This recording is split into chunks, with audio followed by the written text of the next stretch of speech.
Time to own the Audi you've always wanted.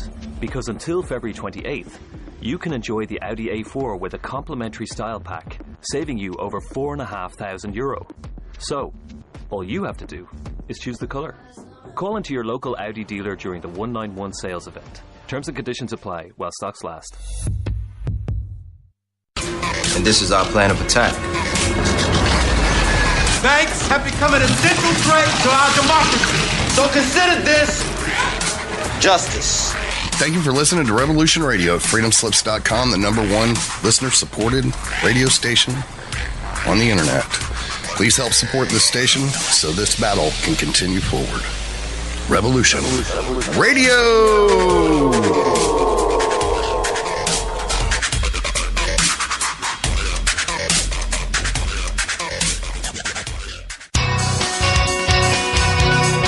Thank you for listening to Revolution Radio at freedomslips.com. Any commercial advertising you may hear in this program is of the sole discretion and benefit of the host of whose program you are listening to. Revolution Radio does not endorse any commercial products, nor does it accept monetary compensation for on-air advertising of commercial products, nor will it ever. We are and shall remain 100% listener supported. Any product advertising on this program are considered used at buyer risk, and Revolution Radio shall not be held liable for any claims or damages received from any product advertised within this program. Revolution Radio, where information never sleeps.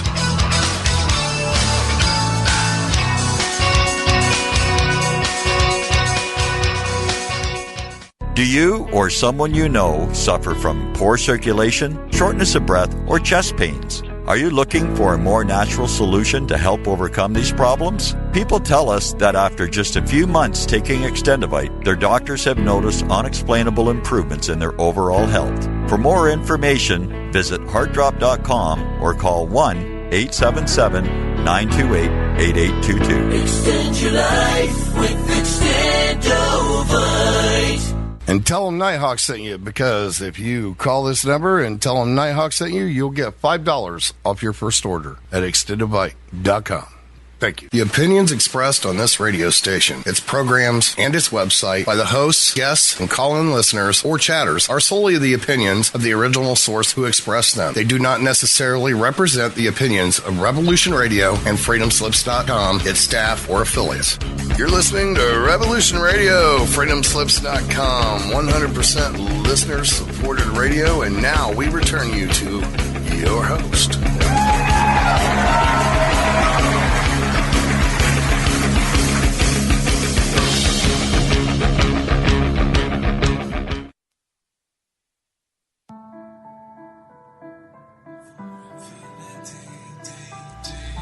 Do you feel as if you don't belong? Do you know you were meant for something more? Well, you were.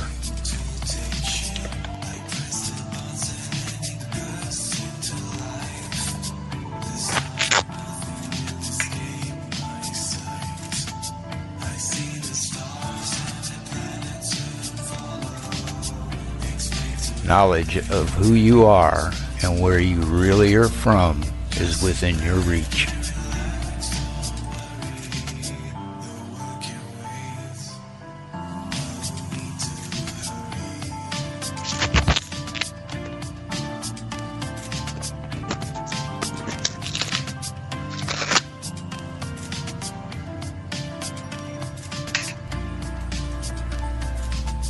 Join Janet Carol Lesson and Dr. Sasha Lesson as they search for the answers as they open up the Stargate to the cosmos.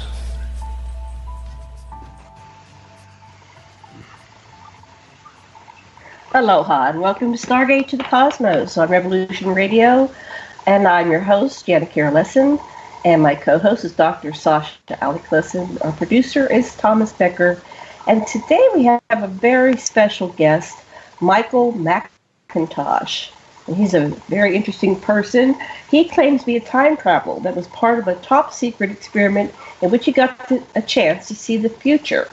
Along with alleging to be a time traveler, Michael also says he's going to be a future president of the United States. And according to his YouTubes, it looks like it might be 2024. So, as you're well aware, on this show, we've interviewed Andrew Basiago a number of times over the 5-6 years. And Andrew Basiago says he will be he is a future presidential candidate, and he is launching his candidacy for 2024. He's going to skip 2020, and he's going to start promoting for 2024. So, before we bring on Michael, I want to talk to Sasha. Are you there? Dr. Lesson. Sound check. Yes, indeed, I am. And I've had some really interesting questions in my mind. That is, if time is a spurious or just an idea that we have so that we can parse out the stimuli that we access, and there's no such thing as time, it's merely our concept, then are we really time traveling or just exploring parallel thoughts or patterns in our own mind? And the same with spatial travel. Are these merely figments of our mind, or is our mind part of a much larger thing in which time is merely one of our conveniences? Anyway, I hope Michael can answer some of those questions for me. Yes, so that is oh goodness, we're getting the feedback again. Let's see if Michael's okay without feedback. Michael, welcome to the show. Yeah, we're going to have a lot of questions for you. We'd like you to start and have you talk about your experiences, how you got involved in the time travel program. Are you from this timeline? Were you born? When were you born? Those type of things. So, welcome aboard and start giving us a little background. Then, in about 10 minutes or so, Dr. Lesson and I will start asking you some questions. Welcome, Michael. Okay, thank you for having me. Can you hear me well? Yes. Great. Thanks, I Janet. figured out the feedback. Okay, great. Well, where would you like to start? I was born in 1974. I'm from Boston, Massachusetts. So right now I'm 44 years old. And I became involved in, I guess, what you would call top secret programs as a very young child. I was actually in kindergarten. I know. Yeah, and we know that about this secret space program, super soldiers. A lot of them get recruited when they're very young. So how were you recruited? How did you get involved? Well, let me see. Well, if we're talking specifically about the teleportation program or the time travel program, they're two distinctly different things. At least in my case, I don't know which one you'd like to focus on. Whichever one you want to start with. We're going to cover it all. Well, go ahead. I suppose we'll start with the one that came first, which is the time travel experiment, shall we call it? I was living in Calgary, actually, Western Canada, in Alberta. I was in kindergarten at the time, and my very first camping trip in the Rocky Mountains, it was the middle of the night. I came out of my tent. I was with my parents and my sister, and I came out of my tent at something like 2 a.m. I couldn't sleep. I was a restless child, and I wanted to see the landscape because I had never seen anything like it before, living in the city. So I went out into the wilderness to look at the sky in the middle of the night, and I had this very clear memory of a gigantic craft basically materializing out of nowhere, and it was literally the size of a city block, maybe a football field. And it was like that movie Close Encounters of the Third Kind. Basically, it was this craft floating in the sky. It was me just sitting there looking at it, wondering what what the heck I was looking at. I was only about, I think I had maybe just turned 6. Maybe I was still 5 at the time. Mm-hmm. It was the summer of, probably 1980, actually. I was, I guess, about 5, just turning 6. So I remember that. That was my first encounter with sort of unexplainable phenomenon, at least at the time. Did they take you on board to craft? Do you think you were beamed on board? At that point, I don't think I was actually taken on board. I don't have a memory of that, so I think if I were taken on board, I would have accessed that memory by now, despite any sort of memory suppression technology that would have been used on me. But it's certainly possible that I just don't remember it.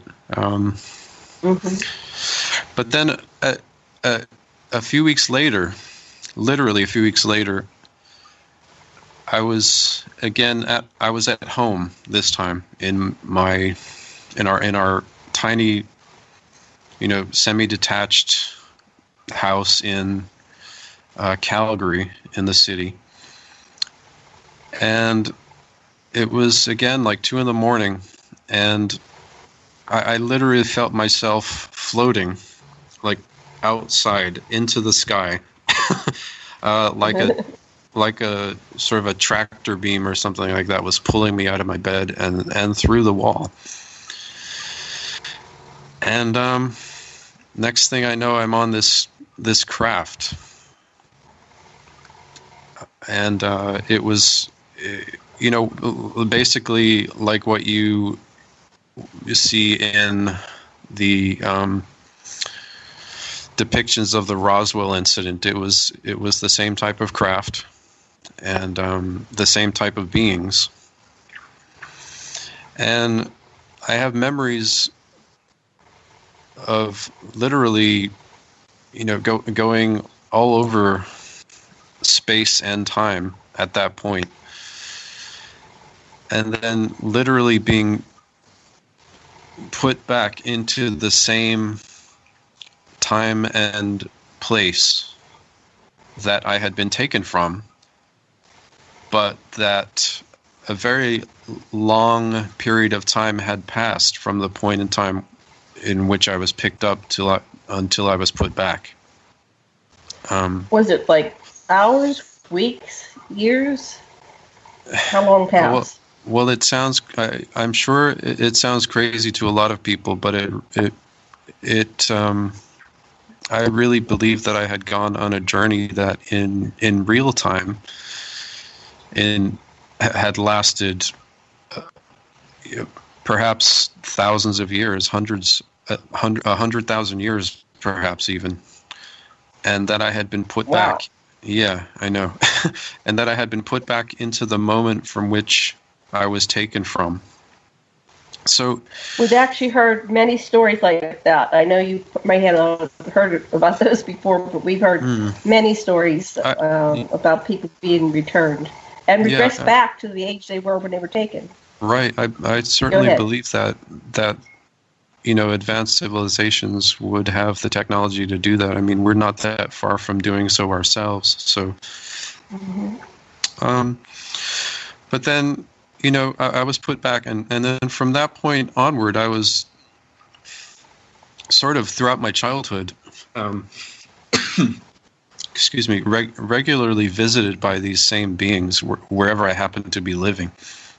I moved around a lot as a child, so, but they still somehow managed to find me wherever I was. I'm not sure how.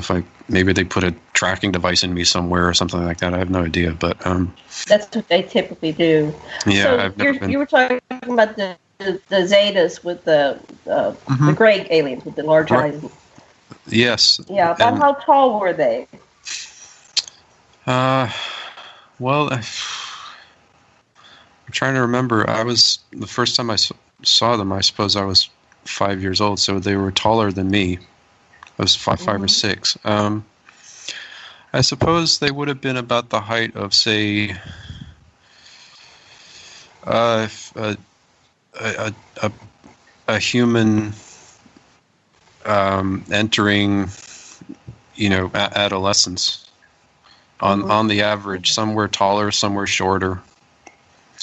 And I know at later points I have seen ones that were actually taller, along with ones that were significantly shorter. But at that point in time, they were all sort of, at least in my memory right now that I'm having, about that height of, say, an average 12, 13-year-old human. But I was only 5 or 6 at the time, so this is difficult for me to remember the exact specifics. But I do remember communication that I had with these beings, which is very interesting. What was it like? And well, they probably, I think that they communicated to me basically that they would have kept me with them, but that I had some issues to work out. So they put me back, perhaps in order to work out those issues. I don't know. I think I have, for some reason, since early childhood, probably relating to traumatic experience, I have sort of anger issues that I constantly have to keep in check and work on, and they were a little scared of my anger, so they put me back.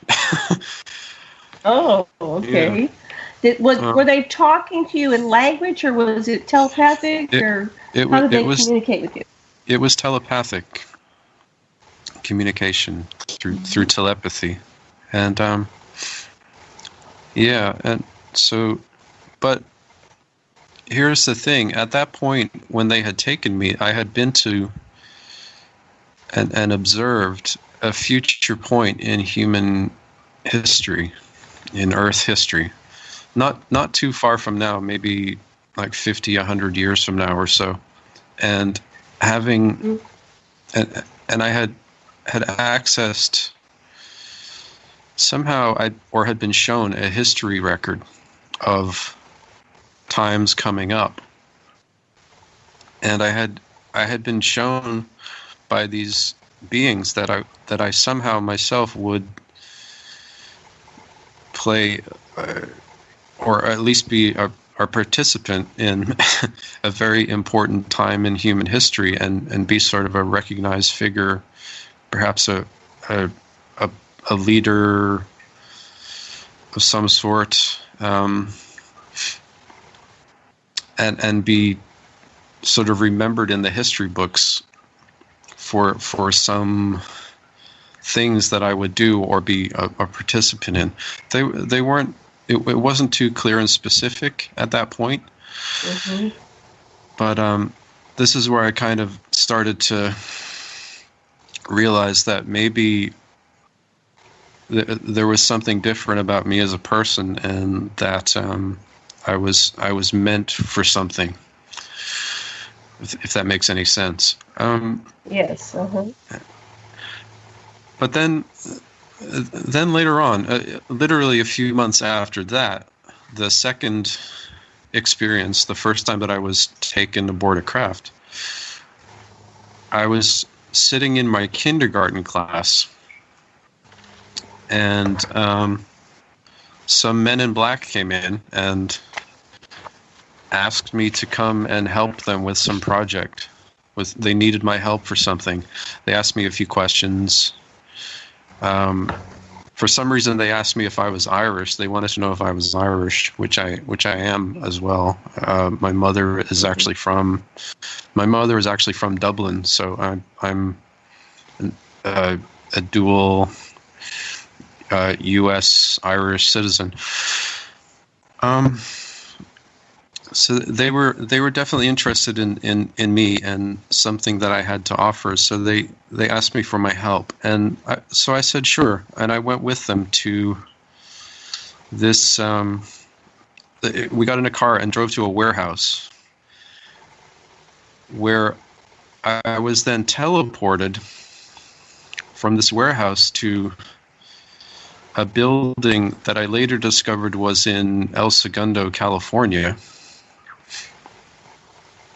where I was then introduced to a young Barack Obama, who I guess was a student at a nearby college. And then we went into this building, went up several floors to a floor where there was an elevator, went in the elevator and were teleported to an underground cavern close to the surface of Mars, where I was then... Did they tell you were going to Mars? How did you know it was Mars where you were teleported to? No, they did not tell me. Okay. I mean, I later figured it out because it just seemed like where else could that have been? And I putting two and two together, kind of figured out that I had actually been teleported to Mars. But there's some interesting things happened while we were there, and I'm trying to get this all in as little time as possible because I probably have. What I want to know is, when you say you were on Mars, did it smell like anything? Did it taste like anything? How did your body feel in terms of warmth and cold? What were the clues that made you piece it together where you were? Well, I didn't realize at the time. I only figured out later on. I mean, I was 6 years old. I didn't really know what was going on, frankly. But I knew that I was just there to help. I was being asked to help grown-ups, and what child doesn't want to help grown-ups? You know what I mean? It's a natural child thing. So I was helping these grown-ups with something. They wanted me to, under the direction of this man who I later discovered was then future President Barack Obama, I was used to remote view the surface of Mars using these sort of parapsychological abilities that I have that are inherent, innate abilities that I have. I was able to remote view the surface and also chronovise, like to look backward and forward in time at a specific location that I was asked to focus on. And I was part of the discovery of the fact that there was at one point a civilization on Mars. And this I recently found out was documented in a declassified CIA paper that talks about remote viewing of the surface of Mars, which was transcribed in 1984. I remember clearly that Obama was talking either to somebody or recording with a device. Somehow he was able to psychologically link up with my mind and interpret what I was seeing and record it or report it to somebody, and then it was later transcribed and documented in a recently declassified document, which you can look up online. Look for. What's it called? If you just Google search CIA remote viewing Mars declassified document 1984, it was transcribed in 1984 after the experience in 1981. It's easily available online. I'll look for that. Thank you. Yeah, it's there. And then here's an interesting thing. After we did that remote viewing session, 2 more people came up to the surface via the teleport. One of those was Andy Basiago, who I literally met Andy on the surface of Mars the same day that I met Barack Obama. Now, did they introduce you to these people? How did you know their names?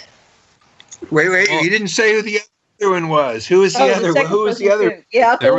There was another person there. And okay. this is Regina?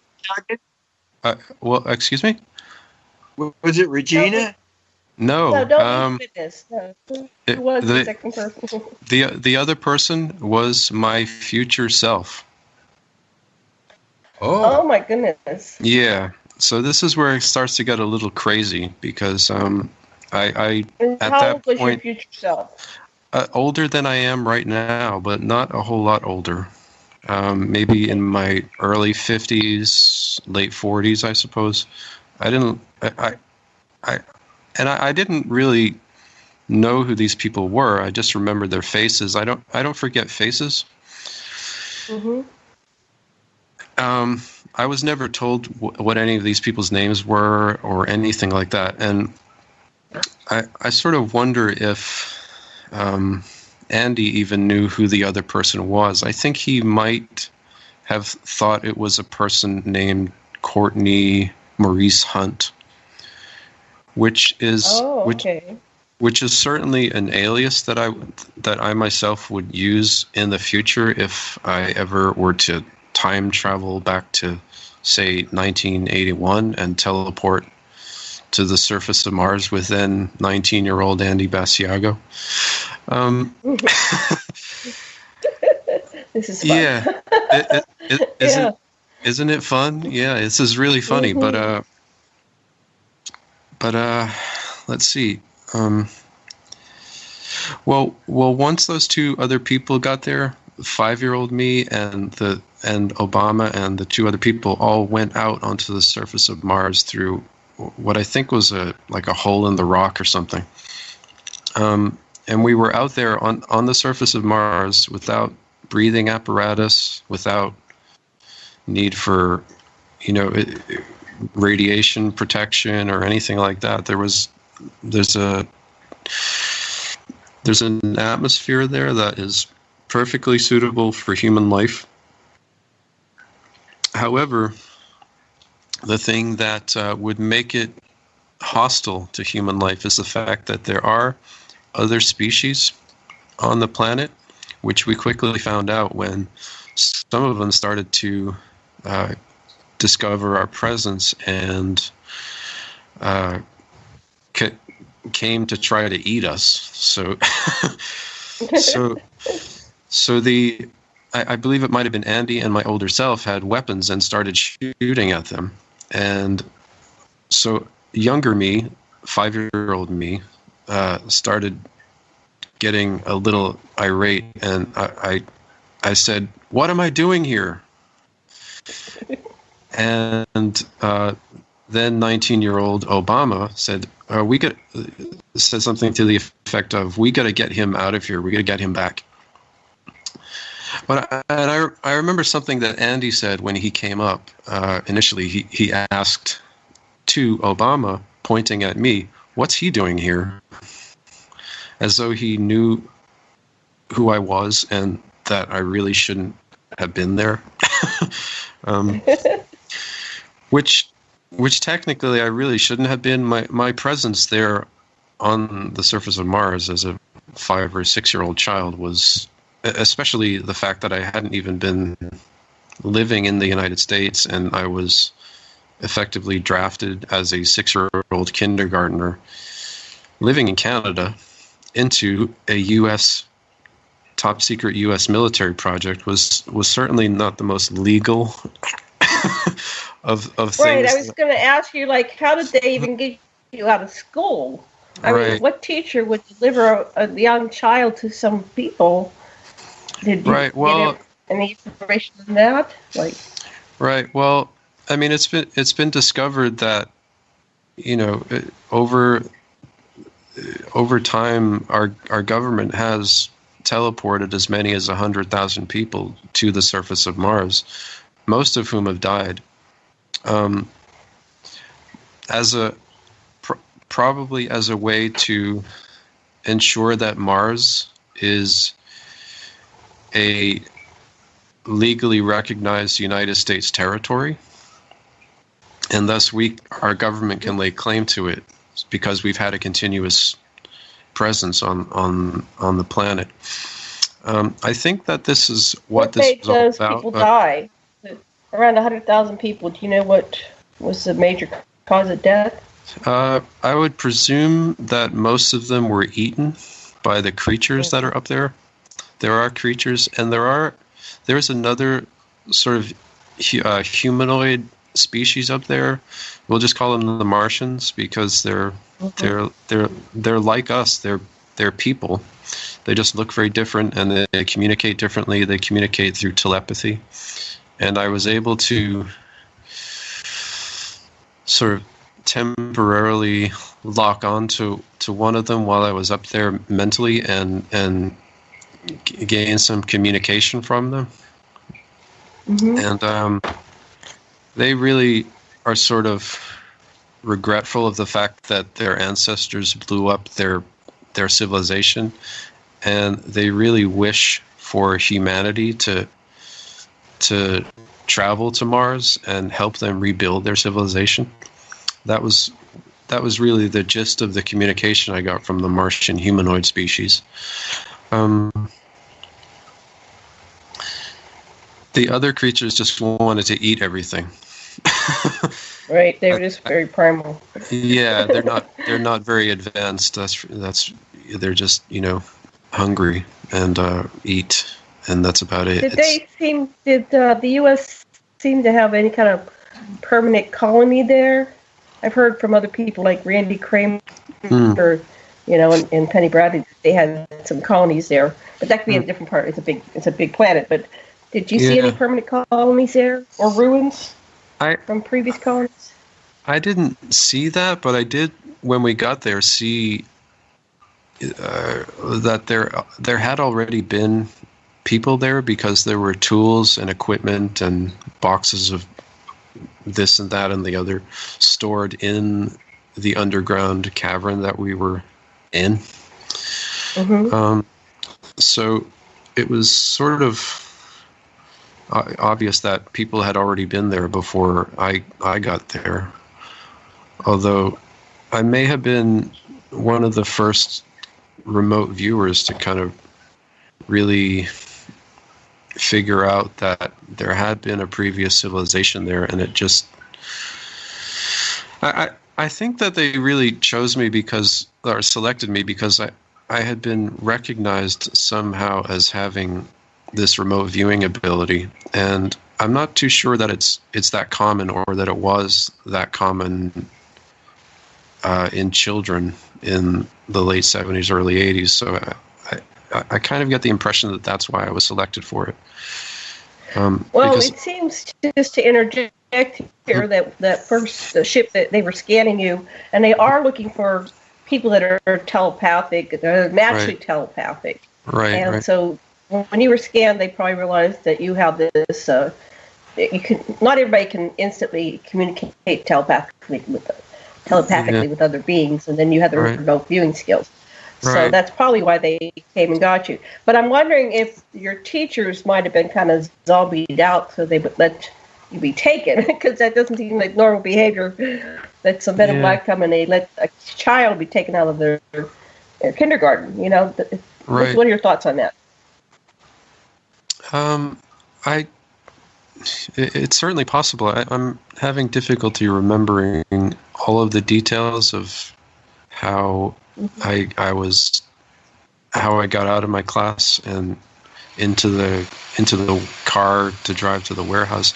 I remember leaving the classroom and sitting in a very small office in the school for a couple of minutes with a man who had like a clipboard and a checklist, and he was asking me some questions. And I think maybe they were just trying to make sure that somehow their butts were covered legally, and that I was the right sort of candidate for it. So,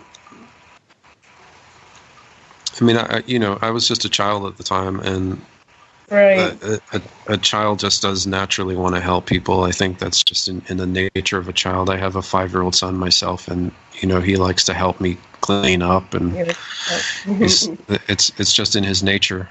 And I think all children are like that, So we've heard from other people. Do you want to help be part of disclosure and work with the Greys? And yes. And then some of them are taken into the secret space program military, and next thing you know, they're fighting aliens. So you were lucky because you're a telepath. You're part of the Psi Corps. So the Psi Corps are the most revered because they are very plentiful. I mean, that's what I'm getting. So interesting. Yeah. So Sasha, any questions or comments before we continue the story? No, it seems so interesting that the story Andy tells us is similar, but some of the names have been changed. Like the guy, he's protecting the other fellow, while the person that's helping him, he says, is William Whitecrow. Well, I mean, I think Andy, if you talk to him, he has said that he did teleport many times to and from Mars, so maybe it was different people at different times. Yeah, that's definitely true. The two incidents. He talks about specifically these diving pterodactyl type things that he and Whitecrow were shooting down, while that other fellow just sort of who was just sort of didn't have a weapon and was just crouched down so he wouldn't get killed. Well, there's lots of dangerous beings apparently on the surface of Mars. At least it's just like the Earth. Some places you're going to run into tigers, and other places you're going to run into bears. So, you're not exactly sure where you were. Did you see the creatures that wanted to eat you? Or yeah, I did. What did they look like? They sort of resembled something like a cross between a T-Rex and a scorpion. Okay. Something like that. Not really. That's not really the most accurate, but that's the closest. That's not really completely accurate, but that's the closest I can think of right off the top of my head. I'm not a very wilderness animal sort of person. I've led a very sort of urbane existence since then, but those are the closest things I could compare it to. And they were fast. I mean, they were really fast. I'm sure that it would be easy for them to, gobble up 80,000 people very easily. Yeah. Wow. But I guess it was my heightened sense of awareness that helped us be protected from them, because immediately I knew that it was just really stupid for us to be out there, and I spoke up. I said, what am I doing here? Why are we here? And immediately Obama knew that I knew what I was talking about, and that we were in grave danger, and that we shouldn't hang around and just start shooting guns. We should get the hell out of there, which is interesting. Listen, Michael, Andy was saying that there was these lanes with metal siding that he could walk on, and the one kid that got eaten while he was there slid off the siding, and a predator ate them. So I just wonder if you saw those lanes that he was talking of. No, I don't remember anything like that. I mean, we were only out on the surface for literally a few minutes because of the impending danger. And then we went back to the cavern, and we were then, went back in the teleporter. It looks like an elevator, basically. We went in there, and then we were back down in California in a matter of moments. Did anybody debrief you with what you saw because you were a remote viewer? Did you? No, I was not told anything. I was not told what was happening. I wasn't told people's names. I wasn't told where I was. I was not told anything. I was just asked if I would help them. And sure, I said sure, and it took me... there's another thing. When I was teleported back to the warehouse in Calgary, and from that point I was. They used this like memory suppression technology on me, which completely suppressed all of these memories for, you're talking close to 37 or 8 years, which led to me sort of having a very, I have to say, a very depressed, unhappy existence from that point onward up until literally just a couple of years ago. And I didn't know why I had this like this constant depression until I actually ended up somehow, I can't remember exactly how, but I got in contact with Andy Basiago. Oh. Again, a couple of years ago, and he told me his story, and I think somehow it was meant, like him getting in touch with me was meant to jog my memory and help me uncover these suppressed memories. I mean, I definitely believe in God, and I think ultimately he's in control of all of these things, whatever you want to call him, her, it. The force of creation is ultimately in control of everything, and maneuvers things in a way that makes sense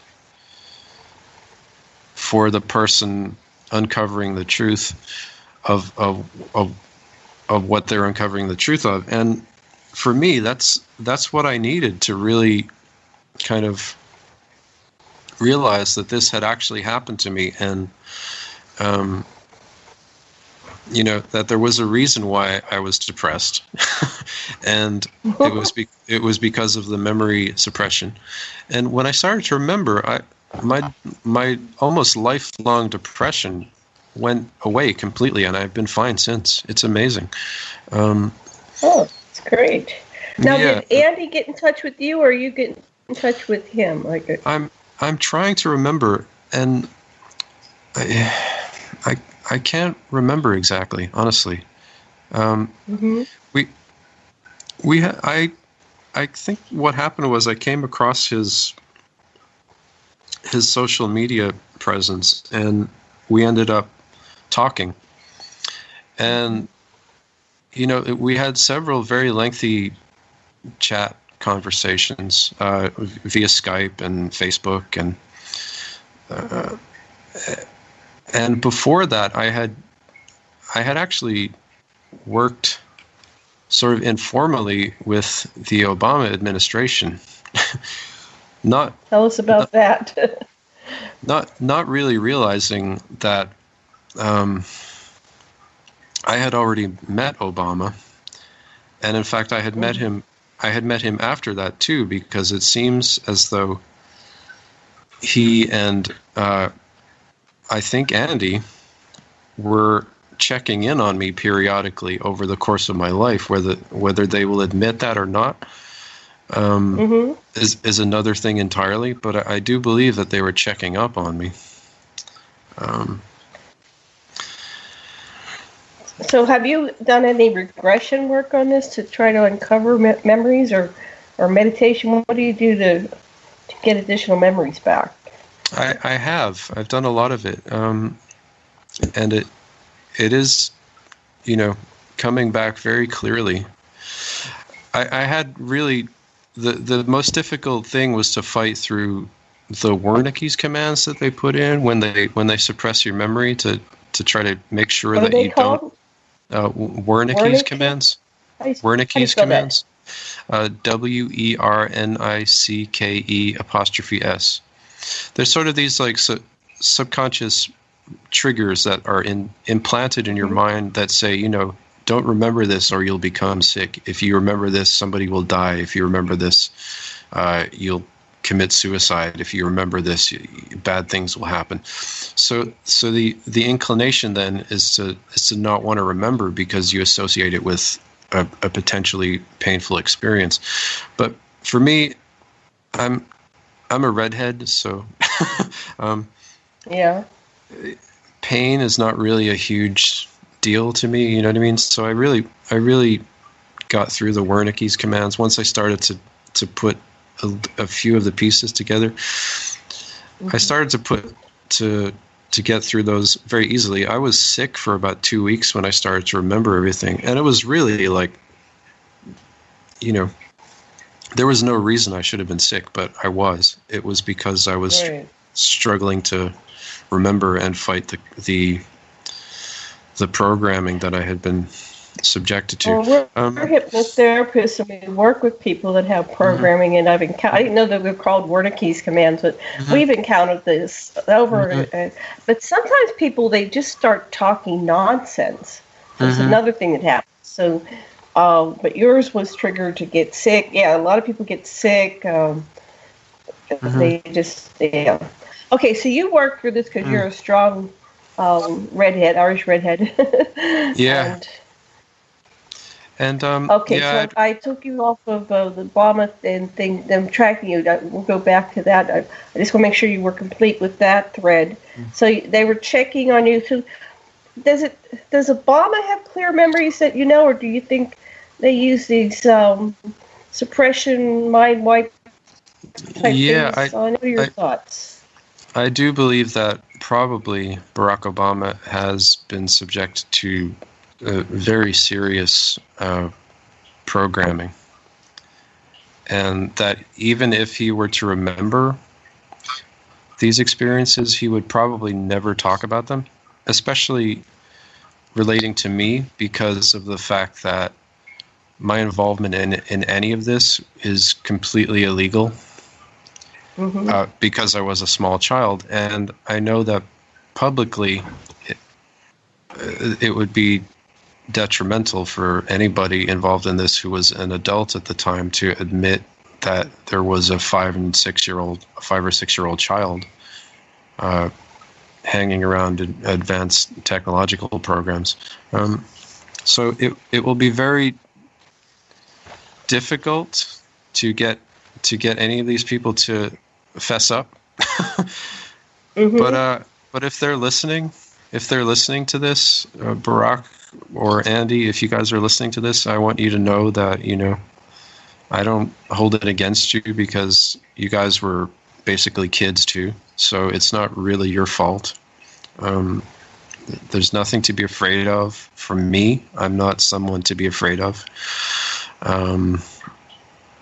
You know, I'm an understanding sort of person, and I understand,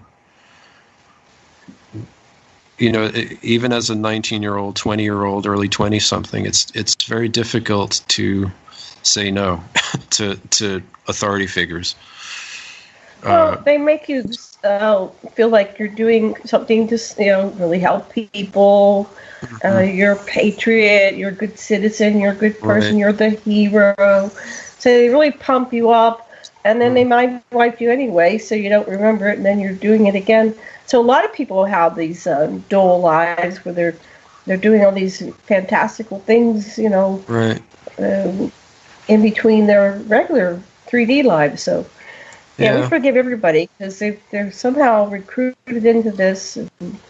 And I literally have, you know, dozens and dozens, up to the hundreds of people coming out now. And they have been, same thing happened. They're recruited when they're very young. They're taken out of their beds. And, it's an interesting story. Okay, so back to yours. So you said you worked with Obama. Did you work with Obama while he was president? While he was president, yes. And in fact, I had met him, and I believe Andy, while he was a student at Harvard University. I grew up in the Boston area. My family, for about 30 or 40 years, had a restaurant in, like an Irish bar, actually, in sort of on the Harvard University campus. And I'm pretty sure Obama used to come in, and I had met him then again. And I think that he somehow was aware of the fact that we had met before when I was a child, but he didn't say anything or point that out. But I remember him at one point being there talking to, I think, Andy, who was there also. And he was asking Andy, "Is that him?" Like pointing at me. Well, I was like 12 or 13 at the time. I worked very part-time at that restaurant and bar. And I think they were... Do you remember the name of the restaurant? Oh, yeah, of course. It's called the Plow and Stars in Cambridge, Massachusetts. It's a very famous sort of local hangout. A lot of really well-known bands have started out there, played their first shows there. A lot of very notable political figures, not just in local political, not just in the Boston political scene, but the American and indeed global political world have been, regulars at the place. It's a very widely known place. In fact, the guy who was the cook while I was working there ended up being the his name was Jared Barrios. He ended up being he was a Harvard law student at the time, and he ended up being the man who was pretty much single-handedly at first behind the legalization of gay marriage. So very sort of political, political hangout. Right. So but back to your meeting with Andy and Barack and so how old were they at that time approximately? They were in college. Yeah, I suppose they would have. Obama would have been at Harvard University, so that was the late 80s, early 90s. Okay. I was like 12, 13. I was still, middle school, high school kid. Living in the suburbs of Boston. And do you have any inkling of what your mission was when you were interacting with them later? Or was it just you were just to run into each other? Yeah. At that point, are you talking in the 80s and 90s? That would have been... Yeah, did you have additional work that you did off-planet or time traveling or anything? No, I think they were just checking in on me. They were. I'm pretty sure that they were just sort of. Maybe they had found out somehow that I was working at this place, and they came in to check up on me because they knew of my involvement in the program before, and probably due to both of their experience with time travel, who I would be in the future as well, and who I believe I'm yet to be in the future, which is President of the United States for 4 years in 2024. I don't really want the job, frankly, but I think somehow I'm going to end up with it. I know that's... Why do you just get one term? Well, who wants two? Almost all the guys, even U.S. Grant, everybody wants two. Yeah, that's too long. I mean, look at how much damage George W. Bush did in 8 years, and Barack Obama. Frankly, how much damage Barack Obama did in 8 years. Why would anybody want to hurt our country that badly? I don't know.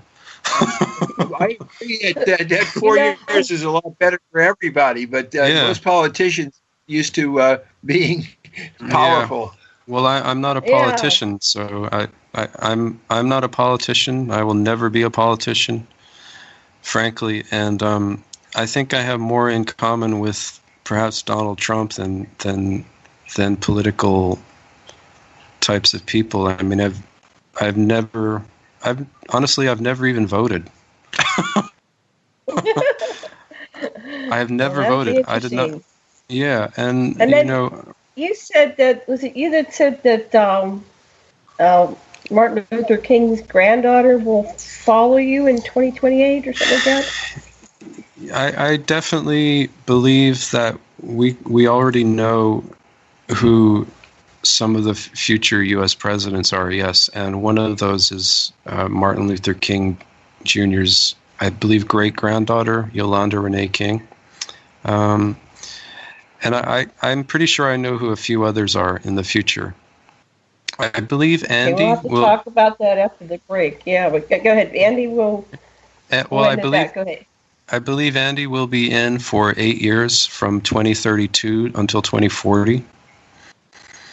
And after, yeah, and believe it or not, I think after him will be Arnold Schwarzenegger. Wow, we're going to be changing some rules. We are definitely citizenships. Well, we're definitely going to change the law about age. But I think what's really going to happen is we're just going to clarify what the Constitution already says, which is that anyone who is a citizen of the United States can be president of the United States. It's just our law is not, it's not taught clearly, and people have a misunderstanding of what it means. Well, hold that thought. We're going to come back with more of this and how you get to be president. Thank you very much, listeners. We'll be back in 5 minutes after this commercial break.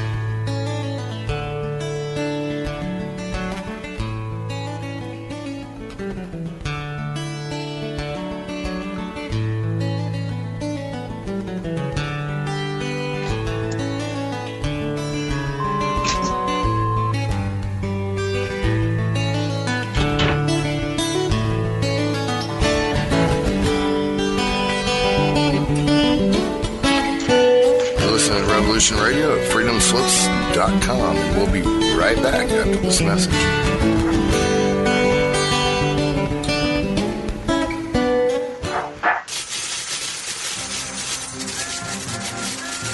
In breaking news, a visiting Syrian diplomat reported today that their population is evolving rapidly and advancing into a fifth-dimensional consciousness. They are seeking peace with all cosmic cultures, which may mean that the Earth will be asked to join the prestigious Galactic Federation of Light Alliances. Please join Debbie West and Michael Hathaway on Lost Knowledge, Saturdays, 3 p.m. Eastern Standard Time in Studio A, for the latest breaking news on the Star Visitors' peaceful contact and the ongoing project of cleansing the Earth. Who are you? I am the architect. I created the Matrix. I've been waiting for you. Why am I here? You are the eventuality of an anomaly which, despite my sincerest efforts, I have been unable to eliminate from what is otherwise a harmony of mathematical precision, which has led you inexorably here. You haven't answered my question. The Matrix is older than you know, as you are undoubtedly gathering. The anomaly is systemic, creating fluctuations in even the most simplistic equation. Choice. The problem is choice. Right here at Revolution Radio, freedomslips.com. Be here Wednesday evening at 8 p.m. Eastern Time for Private Eye Matrix Revealed with Monique Lassonde.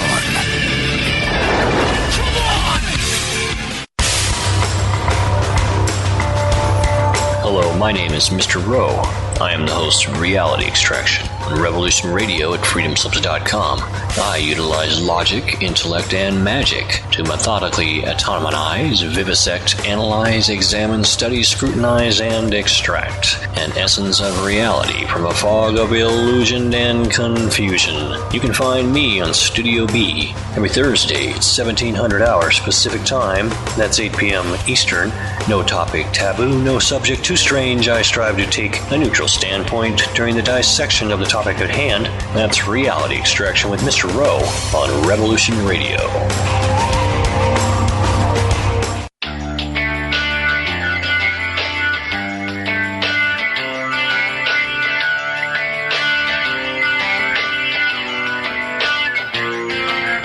This is Thomas, a.k.a. a Mad Painter. I'd like you to join me Monday nights, 10 p.m. Eastern Standard Time for Open Canvas. Don't forget to bring an open mind. Yes, folks, that's right. Bring an open mind to an open canvas. Again, that is Monday nights, 10 p.m. Eastern. UFOs to government corruption. This is Revolution Radio, freedomslips.com. You don't need to expect us. We're already here.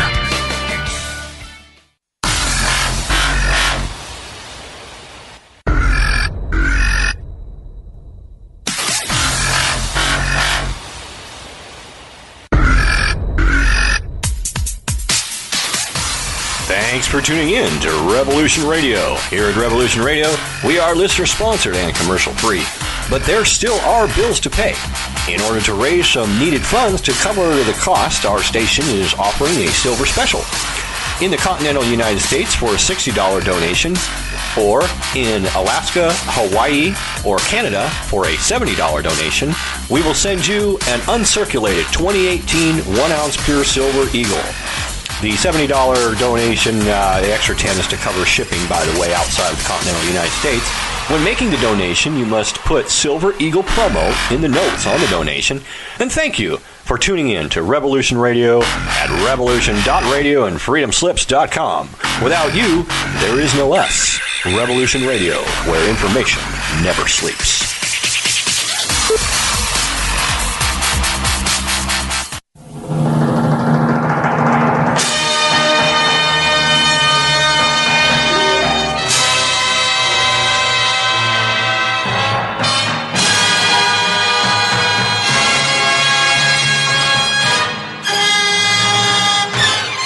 Collision Course is back. Schedule will be on Revolution Radio every Saturday night, 6 to 8 p.m. You get outer space.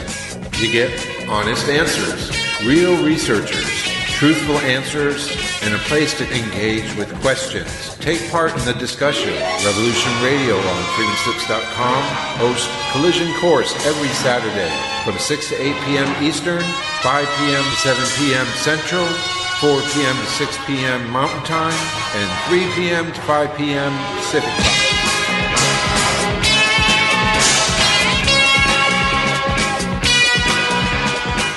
Do you or someone you know suffer from poor circulation, shortness of breath, or chest pains? Are you looking for a more natural solution to help overcome these problems? People tell us that after just a few months taking Extendivite, their doctors have noticed unexplainable improvements in their overall health. For more information, visit heartdrop.com or call 1-877-928-8822. Extend your life with Extendovite.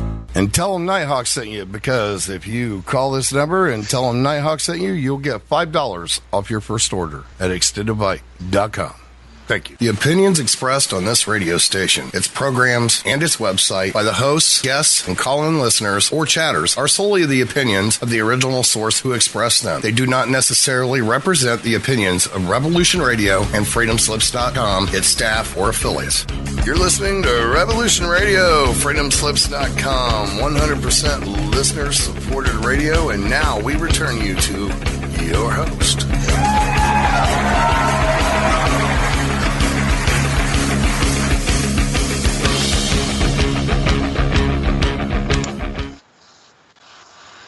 Aloha and welcome back to Stargate to the Cosmos with your host Janet Carolesson and Dr. Sasha Alex Lisson, and our producer Thomas Becker, and our guest is Michael Macintosh, and we're talking about who's going to be president in the future and time travel and teleportation. But before we get back to our show, I'd like to remind everybody to go over to that donation button on revolution.radio and make your donations. Today, we really need it. We need your funds to keep us on the air, to keep bringing shows like these to you. And a Mad Painter, Thomas Becker, how are we doing with our fundraising? We haven't raised nothing in like 4 days. It's really sad. We got 1501. We need 2450. Get on over. Donate $5. Cheaper than a cup of coffee at Starbucks. All right. Well, what's Starbucks? Yeah, what's Starbucks? I don't go to Starbucks. Sasha, you want to say something before we bring Michael back on? I got a couple questions for Michael, but go ahead. What would you like to say? I was still. Well, I'd like to say something. I'd like to say something. Something. Something. Besides that, the first part of the show we talked about teleportation, and I would like to hear about time travel this side. Yeah. Okay, we'll go back to time travel, and I want to just wrap up a couple of questions about the presidency. We can come back anytime, but so you let's see, we were talking during a break. So why Michael before Andy? What happens that you go, because Andy's older than you. He is older than I am. Mm-hmm. And he will be for 8 years, probably, in 2032. He will be certainly a very well-loved president, a really great president. He will be the president of the country when a lot of technology is made public, because by that point it will be completely safe to do so. Right now, and for the foreseeable future, at least in the very short term to me being 10 years or so, we're gonna the whole world is going to change very dramatically, I believe. And right now we still have issues with not just global terrorism, but we have issues with even right now, Trump is cleaning out the deep state, which has been working against our country and our people for a long time.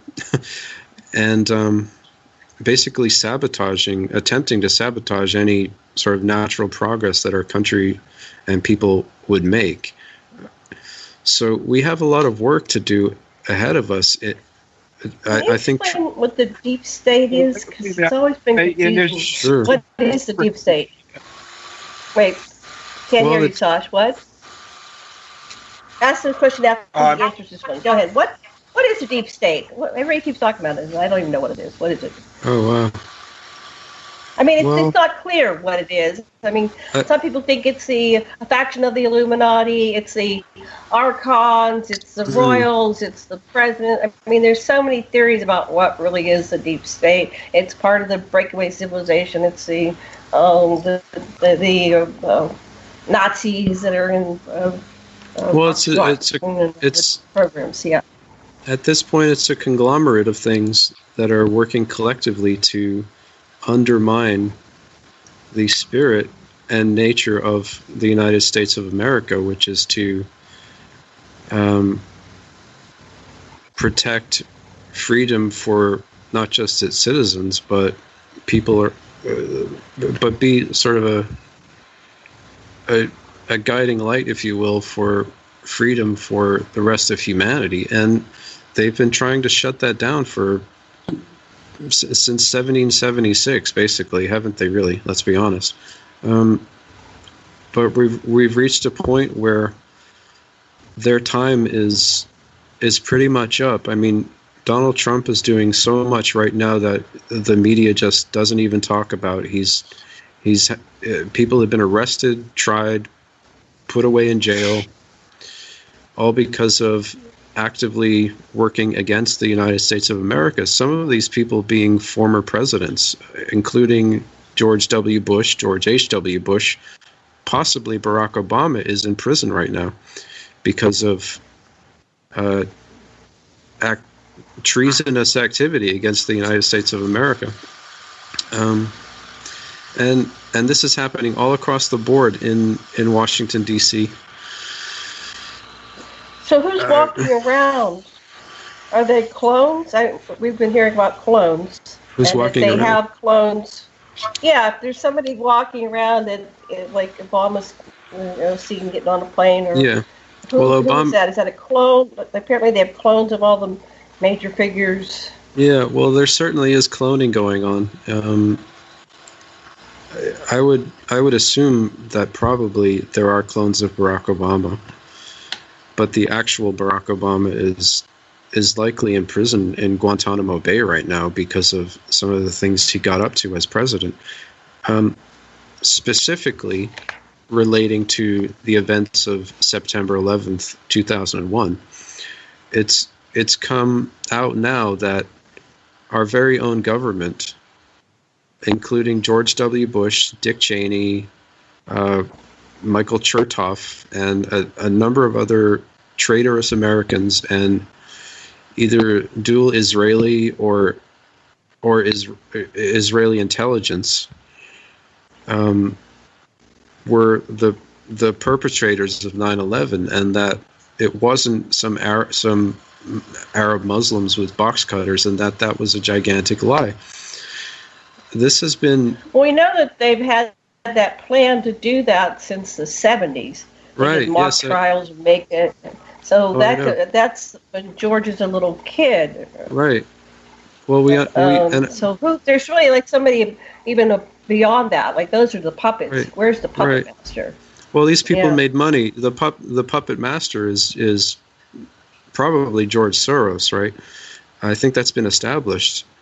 But so these people are either have been arrested or are in the process of being arrested and tried, and we're probably never going to hear from a lot of these people ever again because they're just going to disappear, or they're going to have staged funerals like George H.W. Bush did, where he was actually executed, or John McCain, who was actually also executed. You're going to probably hear a lot of these types of things coming up in the very near future because,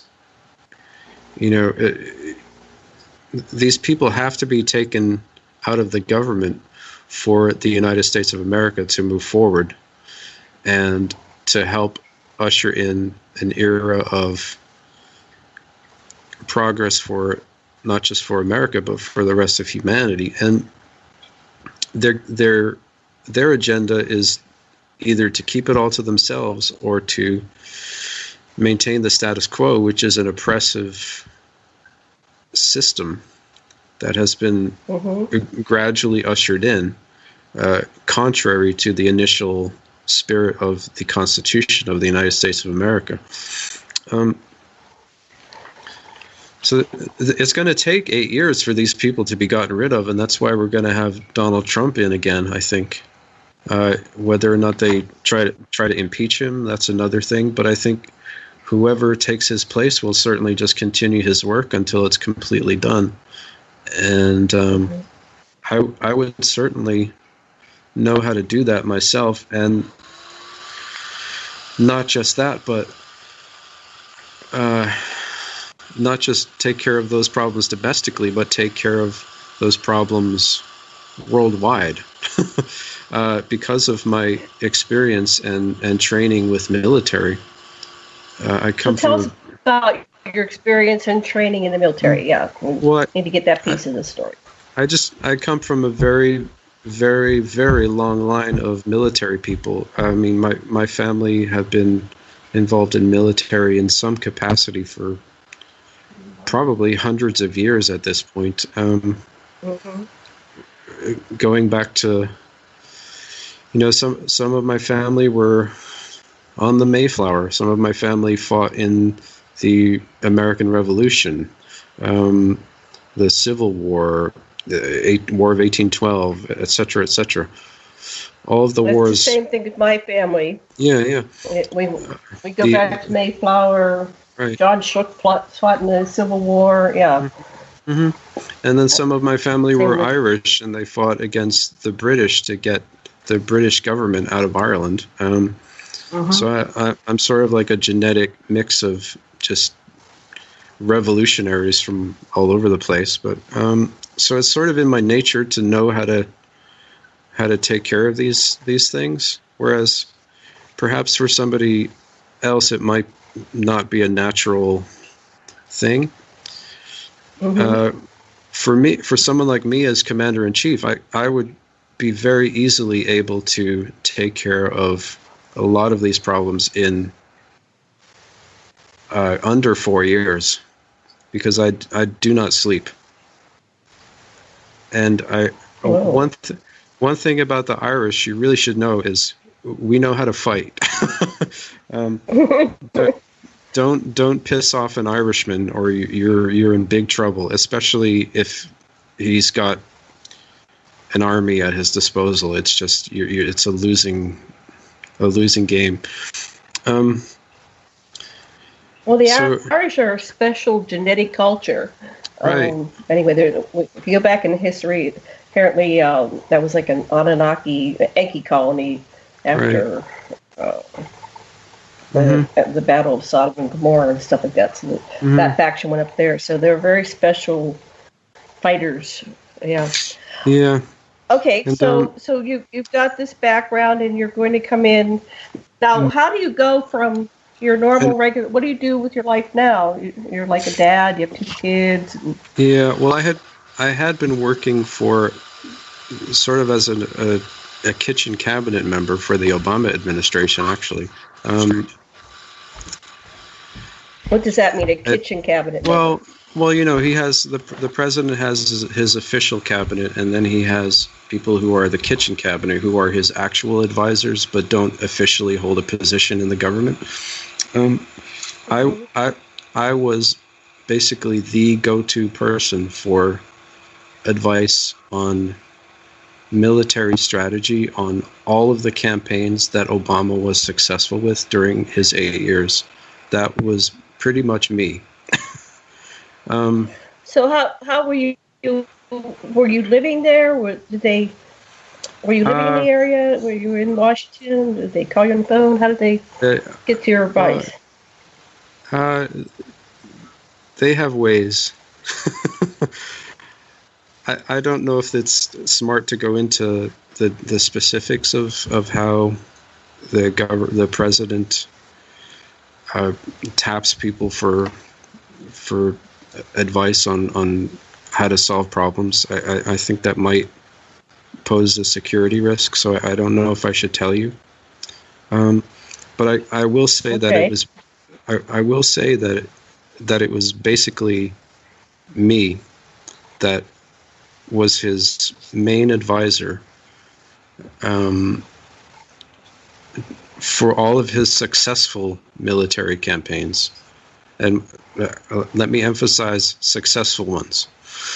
Some of them were failures, and some of them were very big mistakes. Like he armed some of the wrong people. He probably shouldn't have been giving weapons to certain groups. That was not my idea. I'm pretty sure I would if he had. So I got to go back in time. So you guys last met when he was in Harvard, and then all of a sudden he's calling you. How did you get reconnected with him? We need to get that piece of the story. Well, like I said, I think somehow they know who I am, and they just know how to get a hold of me whenever they need me for something, basically. And I'm sure they've been following me for a long time now. And how did they know you knew military stuff, and how did you gain military knowledge besides instinctual? What did you have any? Were you in the military? Was your father in the military? What well, my dad was military. My grandparents were military. My great grandparents were military. It's just a culture that I grew up in, basically. It has a lot to do with the fact that I moved around a lot as a child. So were they in? Did you go to military bases? No. Yeah. Were you on? Well, we always were off the bases, but everything was connected to either military or government somehow. Even in my adult life, when jobs that I've had were always connected either to government or military in some capacity. Usually. But primarily, interestingly, what I do, what my primary focus is for work, and has been for the last 18 years, is Christian ministry work. I know that sounds sort of contrary to being a military advisor, but The two are strangely connected.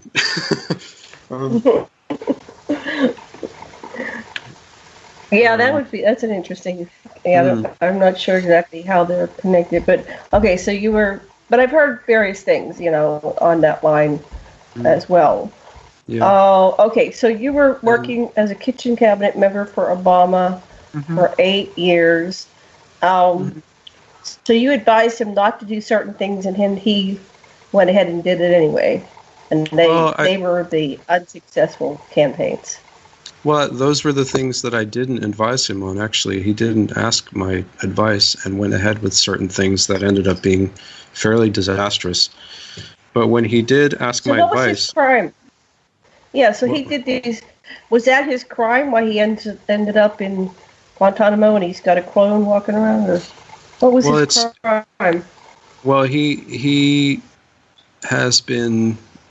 It's been determined by, I believe, the Trump administration and certain of the district courts that he actually knew what happened during 9/11 and assisted in the cover-up of the evidence.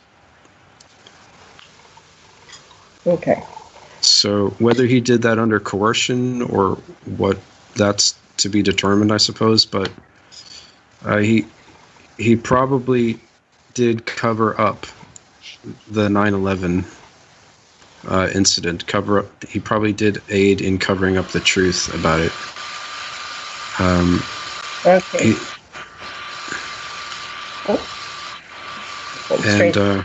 Okay. Go ahead.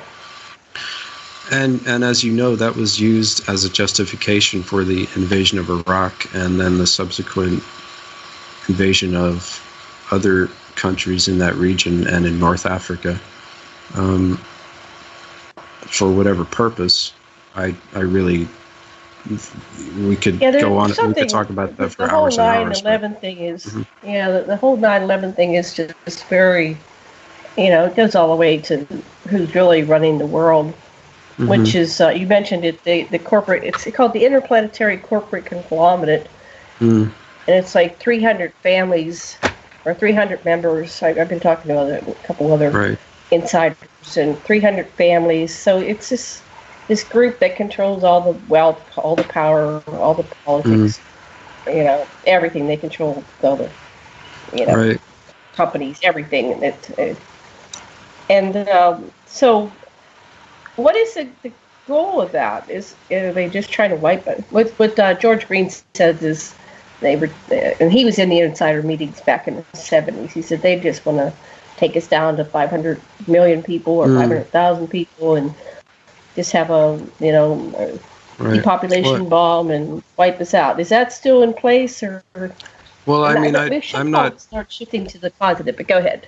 Yeah, well, I'm not part of that. I'm not part of that inner circle, so I don't really know exactly. But I do know that everybody has their idea of what a perfect world would be like, and some people want it one way, and other people want it another way. I think the truth is that we really have to, if we want a new world, which I think we all want in some form of new world. It seems like a natural evolution in human thinking and desire. We really need to look at, what does God want, not what we want, really. And that's where I would look to for the answers to these questions. And that's where I looked. Okay. That's where I indeed do look to for the answer to these questions. I look in the Bible, which I believe the answer to those questions is clearly answered in the book, but just that most people, don't either don't want to accept it or want to try to impose their own will on everybody else rather than accept what God wants for everybody. Well, I want to go back to because we have a lot of people of many different religious faiths, so I don't want to go into a religious thing here. Let's go into time travel. Okay. Dr. Listening, you back? Did you have any questions? Are you back? He had to step out. Yes, I do have a few questions. Good.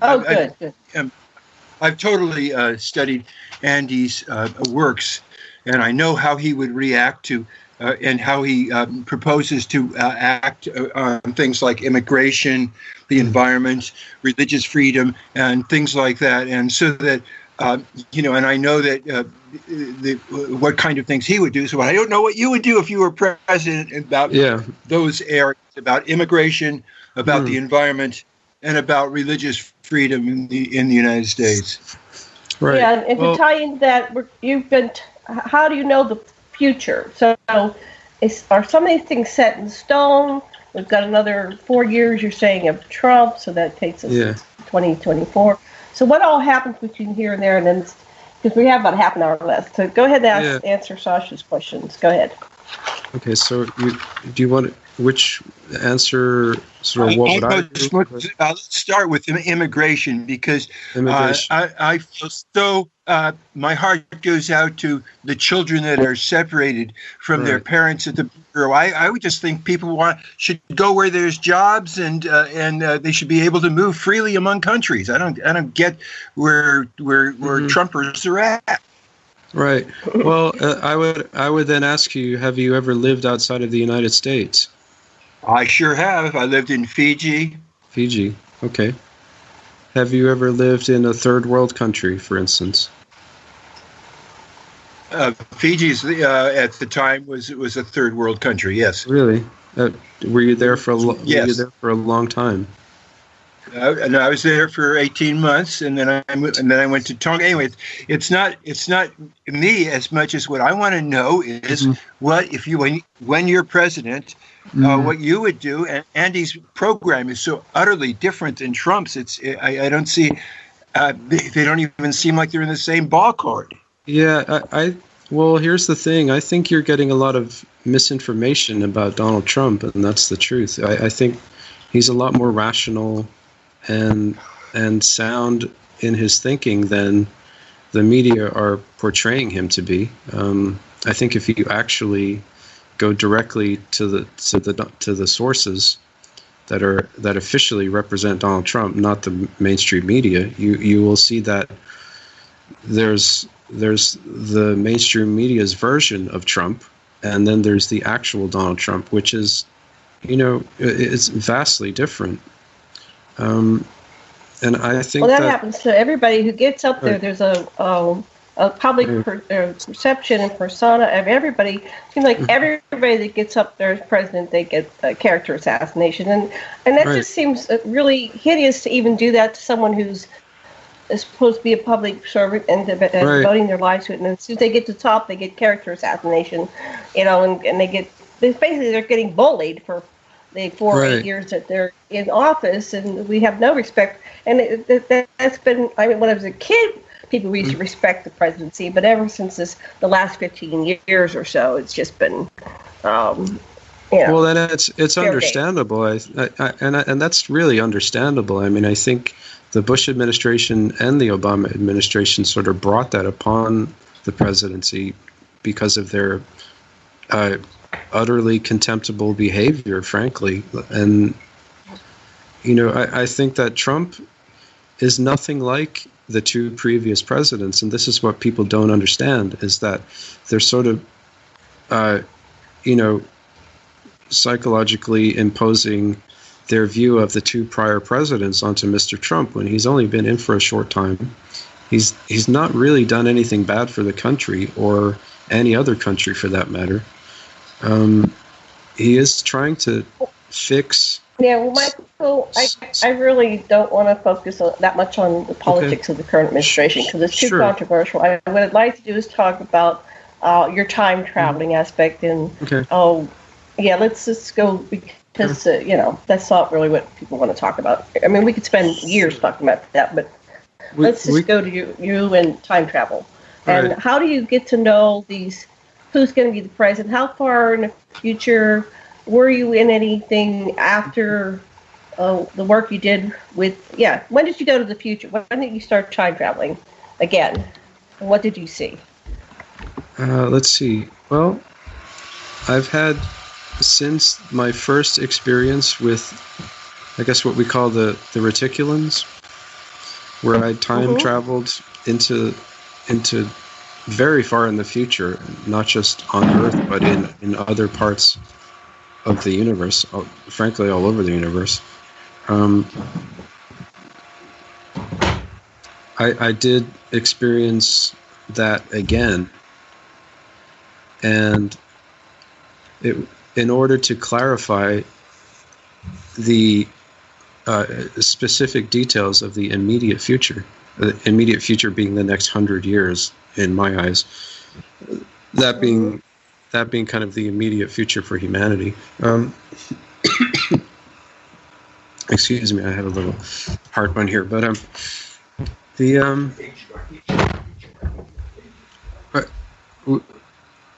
this helped me come to the realization that there are indeed right now time travelers from the future in our present moment and on this planet right now. Human time travelers. And they are... So how's that working? How did you become aware of them? What happened? A number of things. And I think if you look... If you really look for the evidence, you'll find it. It's sort of hard to explain, but I think if you're looking for it, you'll certainly find it for yourself. It's almost sort of like... Sorry, there's a lot of noise going on. Is everything okay? Yeah, everything's okay. Sorry. Okay. I just sort of feel some hostility and aggression coming from behind you there. Making it difficult for me to talk. My apologies. Yeah, it's let me okay. walk through the room. Okay, did I upset somebody with my defense of our current president? You upset a lot of people, but a lot of people are cheering. So I don't go into. I don't really like to talk about politics or religion on that level. The current now, because it's just too hot, and it pisses people off, and so. I just want to stick with like the interesting things like the time travel and all that stuff. So anyway, yeah, it's okay. Let's continue. Well, it does have a bearing on the future and where things are going. So to me it's all one big ball of wax. You know what I mean? And there's nothing we can really do by getting. Well, I have to just interject this. When I was 4, I was also in a time travel program, and I was shown 24 different future possibility timelines.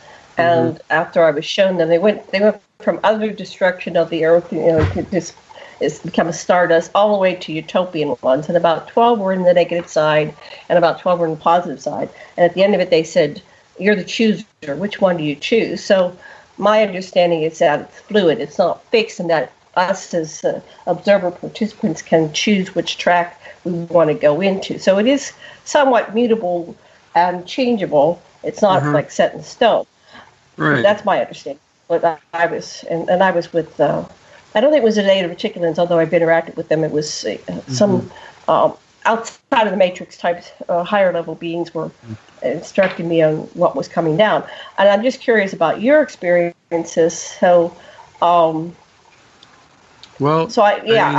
I don't really want to see certain timelines, so I'm working to change some things to have a better outcome for most of, for greater proportion of humanity, because I'm a humanitarian, and I don't like to see people in pain, suffering, or manipulated or controlled or, killed or whatever, made sick. All these things are curable. My work with the Secret Space Program, we have cures for all these diseases. We have a time of peace coming, and I would like to insert that in sooner rather than later. And I think it is changeable. That I don't want to see even it's all locking people up. I'd rather they go to rehabilitation. I'm very different than most people. These people can be rehabilitated. Everything was interfered with by other beings that came in for their own agenda. So let's go to that level, the higher level, to create the fix, the win for all. Where we can all be honored as souls and as individuals, and kind of like this was all great big passion play, and yay, you did it, you did your job, you're the catalyst, you made us change. So okay, I'll get off my pulpit. where I come from. Just who I am. Yeah. And that's all well and good. I certainly don't have a problem with that, and I can't think of any rational, sane person who would have a problem with that. I think there is the situation that we find ourselves in now. It's almost like we've been in a plane crash, and we need to put the oxygen mask on ourselves first before we can make all these things happen. Because we've been in a plane crash, you know. And this is all that we're seeing happen right now as the result of this plane crash that we've had, and we're just trying to put the oxygen mask on ourselves so that we don't go down with the plane, or don't, you know, so that we can put the parachute on and land on the ground safely, and start thinking about everything else once we've done that. It's important that we don't sort of get too far ahead of ourselves right away, because, you know, we putting the cart before the horse is always, you know, it's never a good thing. How do you see us getting out of this mess? Regardless of what political party you are or are not, you know, some people have never voted, like yourself. Right. This is definitely a train wreck. It's a plane crash. Well, the reason so many people are suffering and hurting. How do we get to this utopian timeline that respects consciousness and allows us to live in dignity, grace, beauty, and authentic peace? Mm-hmm. Yeah, go ahead. Well, the reason I never voted is because by the time I was old enough to vote, I had George H.W. Bush, I had Bill Clinton, I had George W. Bush, and Barack Obama, and I would never have voted for any of those people. And certainly the people who ran against them were much worse. I think it's difficult to understand, but, you know, there's not really a huge difference in recent history between Republicans and Democrats. They all effectively represent the same. They're all part of the interplanetary corporate conglomerate. They're part of the 300 families, and no one gets to be president that isn't. And that's what I've learned from this. Some people think that this is different, but it isn't. It's the same thing. Yeah. But anyway, that's okay. That's part of the Orwellian game to get us to keep being divisive and start the civil war. Divided and conquered, right? I agree, and I certainly am not interested in that myself.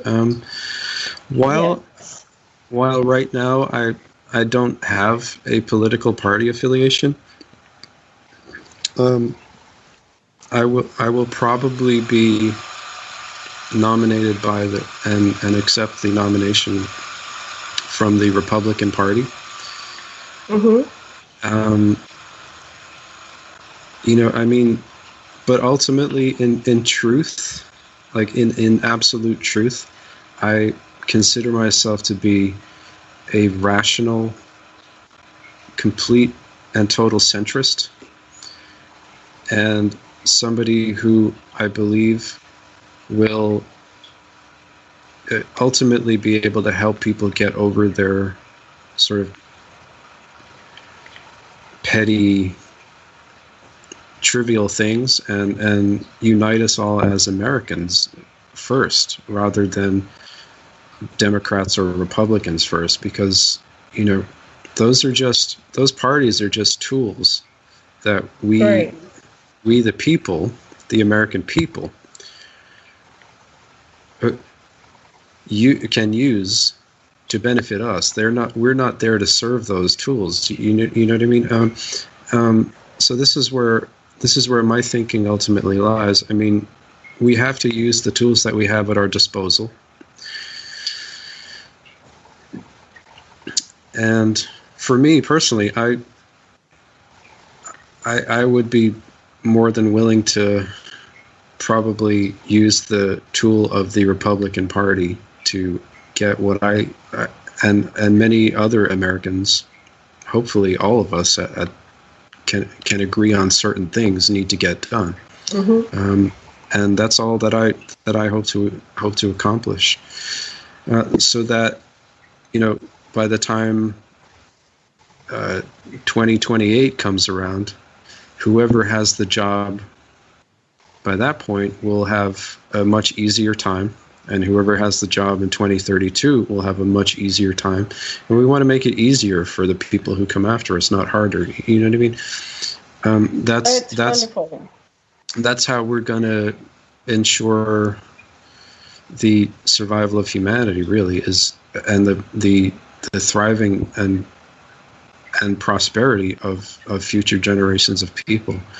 And so when you went to the future, did you see how it worked out, like after Trump is done? Does he finish his second term? Does he get ousted?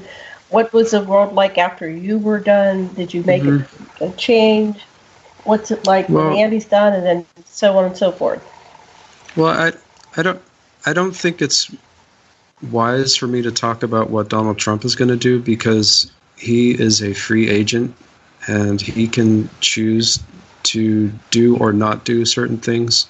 For me to tell anybody what he's going to do would be disrespectful to his free will and freedom of choice, and I don't wish to impose that upon anybody. But I can tell you with certainty that what I would choose to do with the office of president, and that is a number of things. I will and want to definitely lower the age eligibility for the office of president for a specific reason. I have 2 small children, right? I understand that the nature of American wars and conflicts that we've gotten into, if you really, really think about it and break it down and analyze what's happened, it's because rich old people want young poor people to go off and fight and die and kill to maintain their way of life.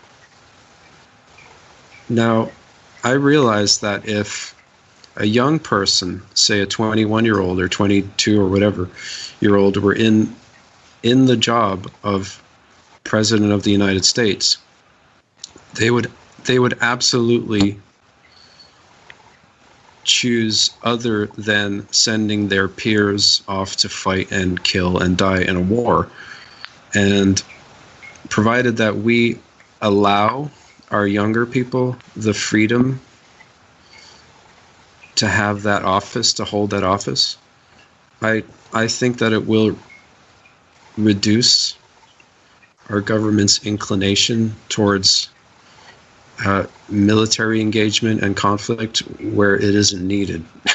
I think you've seen, time and time again where our government has and our president has engaged the military in war where there was absolutely no need to do so. Look at Iraq. That was not a necessary war by any stretch of the imagination. There was no reason for us to go in there other than Dick Cheney wanted money, George Bush wanted money, a bunch of their cronies wanted to get rich off of the trillions of dollars in our treasury at the time, and so they staged a fake attack on our country that was then used as justification. That's what's been going on all along. They had a fake attack in World War II. It's always about maintaining wars because that's when the economy surges. But truthfully, it hasn't always been that way in America. It wasn't that way up until probably World War I. We were simply fighting to maintain our right to exist as a nation, and we weren't engaged in foreign wars of aggression. We weren't sticking our nose in here and there and everywhere. When we had intervention by extraterrestrials, the modern era of intervention. We had the ancient aliens, but then the modern era was this Guerrero and the Nazi, those who started to influence the Nazis. That's why by the time World War II was come upon us, we had the Foo Fighters. And so we're re-getting that history of what happened but it did become very political. It was about money and control and manipulation. Right. So anyway, and in 1913, when the Federal Reserve Act came in, it became all about banking and money and control and setting up central banks in countries around the world and using the U.S. military as a mercenary force in order to make that happen. Now, we need to stop doing that. We cannot maintain that way of doing things. It's unsustainable. It's really bad for our country. It makes the entire world hate America. Exactly. So how would you do that besides lowering the voting age? What are some of the things? Because I'm sorry to rush it. We're running out of time. We have like 10, 15 minutes left. Yeah, go ahead. I think lowering the voting age will reduce that inclination significantly. I think also reaching out to specifically,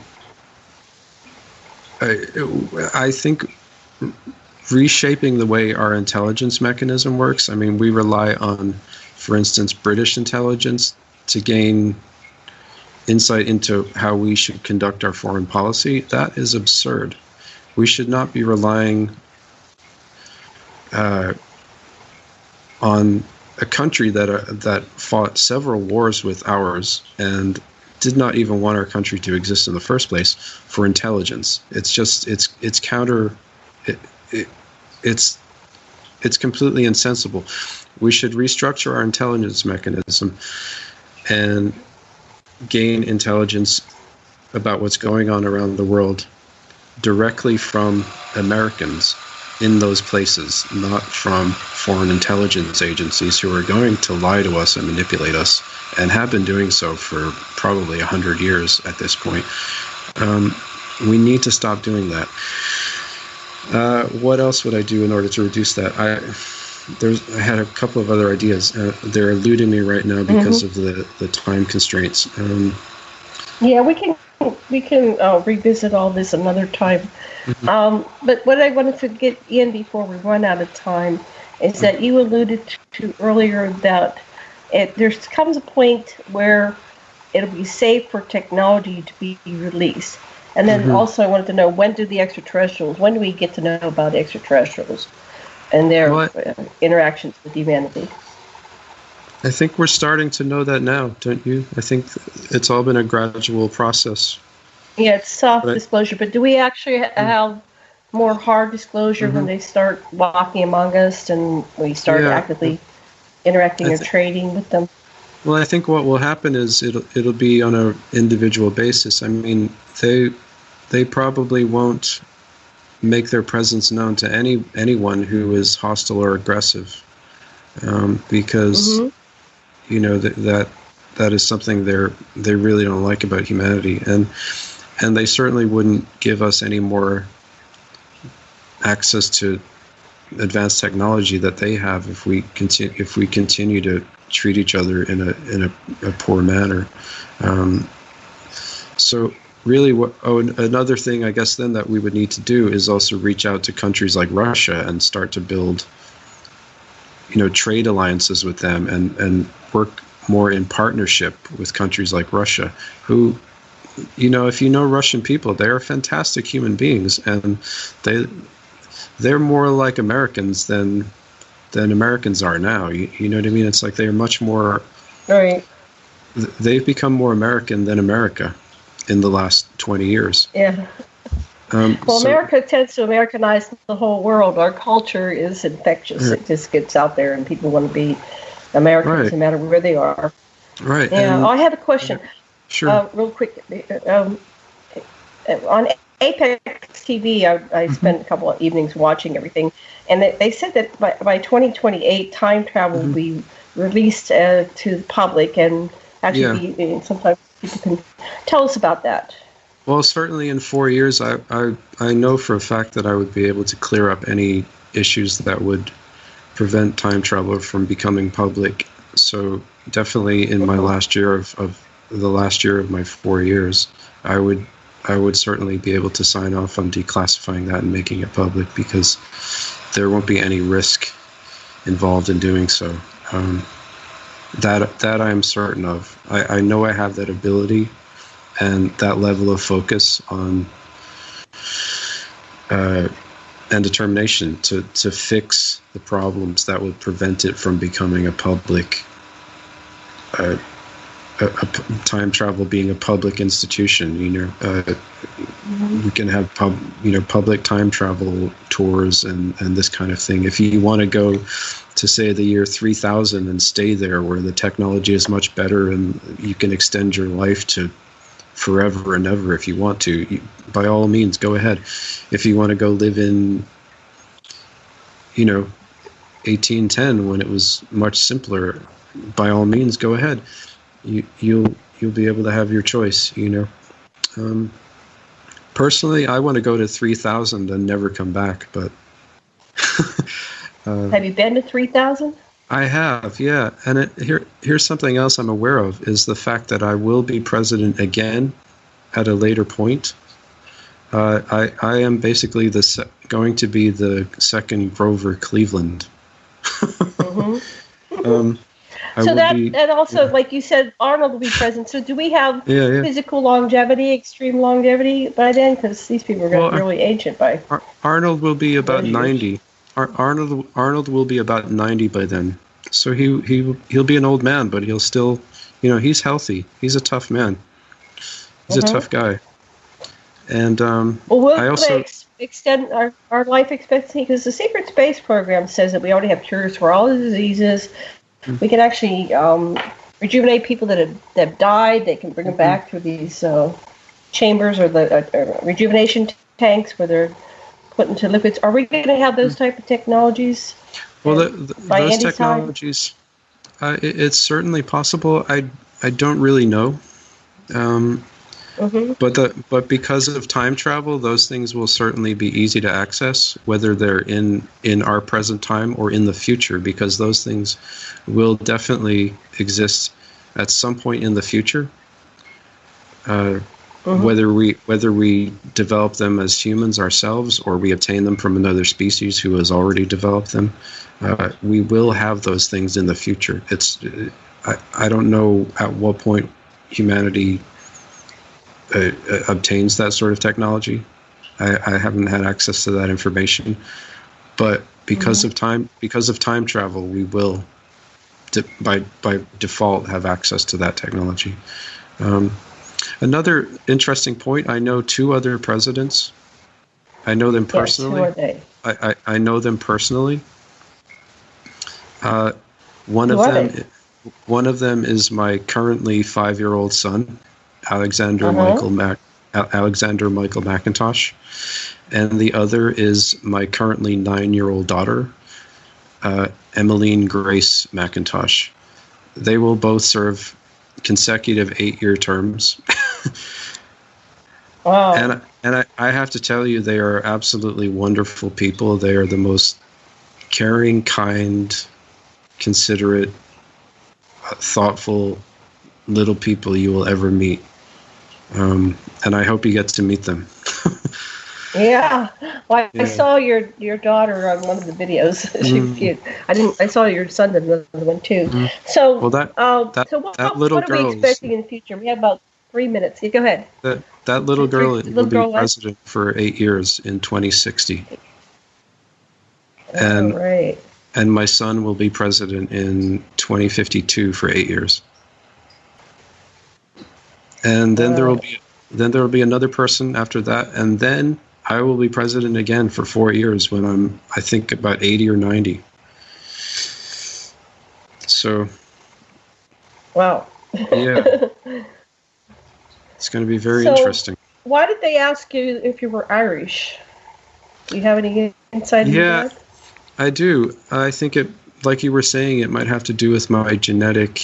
You said the Irish have a special genetic proclivity. Well, I certainly believe that. Having spent a lot of time with, my mom, who was right from Ireland, there's just something very different about the genetic makeup of Celtic Irish people, of which I have a great deal of Celtic Irish DNA.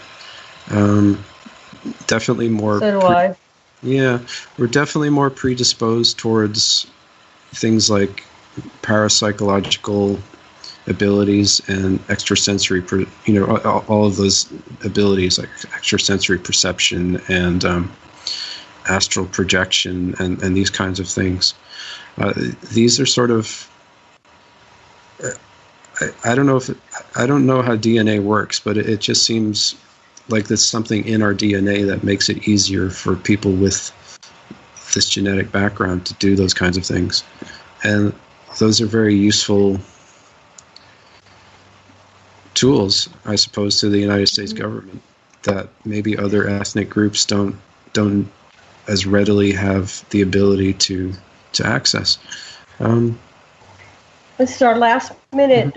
What would you like to tell our listeners before you comes on? Sure. Just that I really don't want to be president,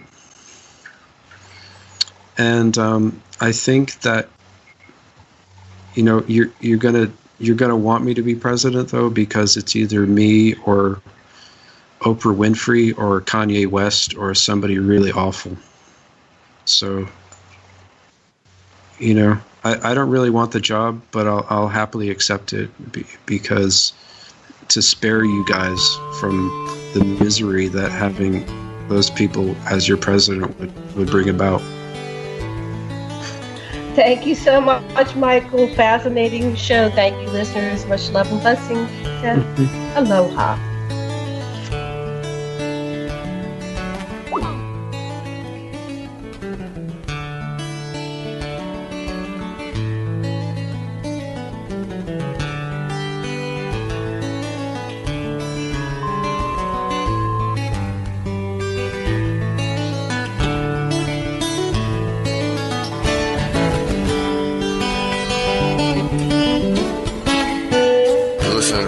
Radio at freedomslips.com, and we'll be right back after this message.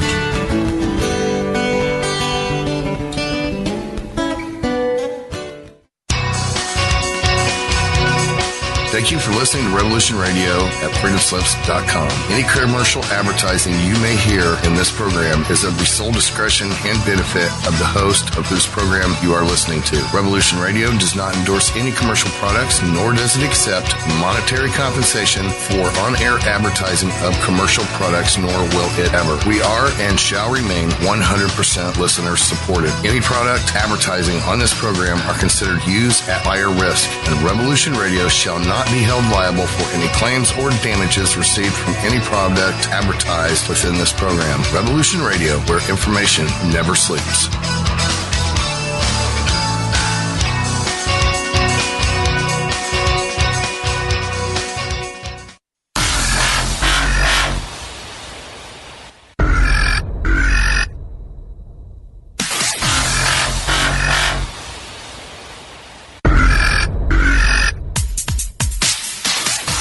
Thanks for tuning in to Revolution Radio. Here at Revolution Radio, we are listener-sponsored and commercial-free, but there still are bills to pay.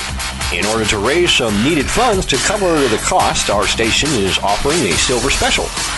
In the continental United States for a $60 donation, or in Alaska, Hawaii, or Canada for a $70 donation, we will send you an uncirculated 2018 1-ounce pure silver Eagle.